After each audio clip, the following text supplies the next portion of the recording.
Over 16 million U.S. Armed Forces served in World War II.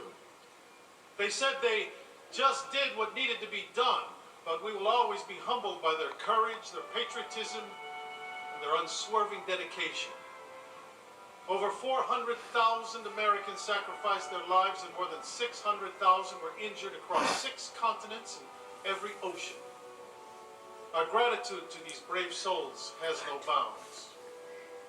Over the decades, most of the GI generation have left us. Of the 1,400,000 remaining World War II veterans, 680 leave us every day. Last year, our dear friend Charles Durning was one of them. Charles Durning was a truly gifted actor, appearing on Broadway, television, and some of Hollywood's most memorable films.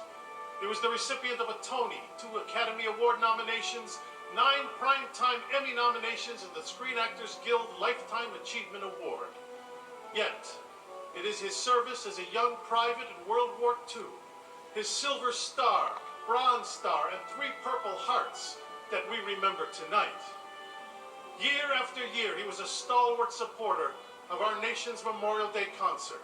He was a member of our family. He represented the courage and resiliency of World War II's GI generation. And for 15 years on this stage, he expressed his support for all veterans everywhere. Charlie rarely talked about his own military service.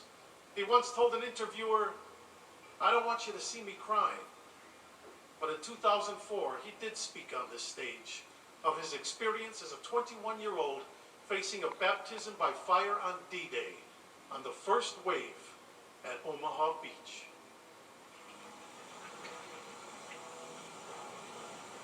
It's hard to describe what we all went through that day. But those of us who were there will understand. We were frightened all the time. My sergeant said, "Are you scared, son?" And I said, "Yes, I am." And he said, "That's good. It's good to be scared." He said, "We all are." We got behind this tank to protect ourselves. We were holding our own when they called us over to them. I asked the sergeant, "Do you want me to go first or would you go first?" He said, "You go first, I'll be right behind you." I heard an explosion and turned around, and his torso was here and his body was over there. And there was another guy whose intestines were out on the sand in front of him, and he was still alive. And he seemed to be very calm. You know, when someone's dying, you can see it right away. Everything changes in their face. It's kind of gray. He said, "I can't go home like this. How are they going to push all that back into me?" I saw wounded guys dying crawl up to the front of us to act as barricades so they could protect us from getting hit with their own bodies. I saw that. They would come up and just lay there, you know, take the shot.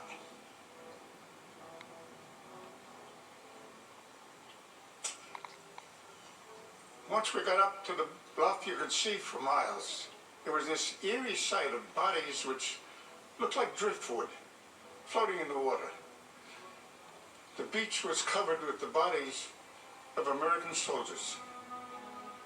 Now, all of these things are like flashbacks for me. I can't recall everything. I forget a lot of the stuff now. But I still wake up once in a while, and they're still there. I can't count how many of my buddies are in the cemetery at Normandy. The heroes are still there. The real heroes. A week after D-Day, Charlie was severely wounded, but returned to combat in time to take part in the Battle of the Bulge. He and his buddies were ambushed, and most of them killed. But Charlie fought back, and it was for his relentless bravery that he would be awarded the Silver Star and one of his Purple Hearts. At war's end, He participated in the liberation of what was then called a prison camp. Most of us who lived through that profound human tragedy don't speak of it very often. Even now, after more than 50 years, the memories carry horror and grief beyond all words or feelings. Yet it's so important not to forget, for it is in remembering, however painful, that we bear the seeds of hope for a better tomorrow. Our memory is a holy ground, cruelly sanctified by the blood not only of the 6 million Jews and 5 million others who died in those death camps, but also of the more than 40 million other men, women, and children whose lives were brutally ended in that war. 300,000 of those deaths were our American soldiers, including a lot of my buddies. We do remember. We will not forget. Somewhere in the holy ground of our memories, in a way, more mysterious and sacred than we can understand, every one of these precious human lives has a resting place. May they rest in peace.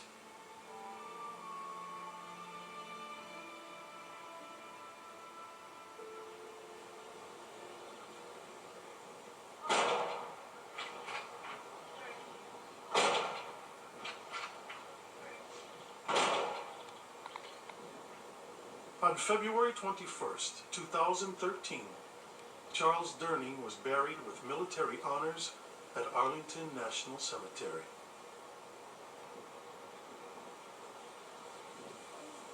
Michelle, Doug, Janine, on behalf of the President of the United States Army, and a grateful nation, please accept this flag as a symbol of our appreciation for your father's service. From a grateful nation, bless you all.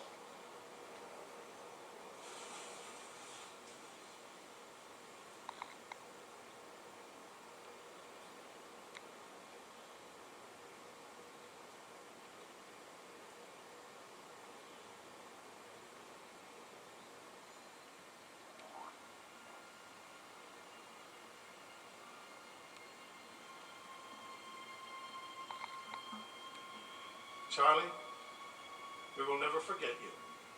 May you rest in peace. In honor of Charles Durning and all his fallen buddies, world-renowned tenor Ronan Tynan, accompanied by the National Symphony Orchestra,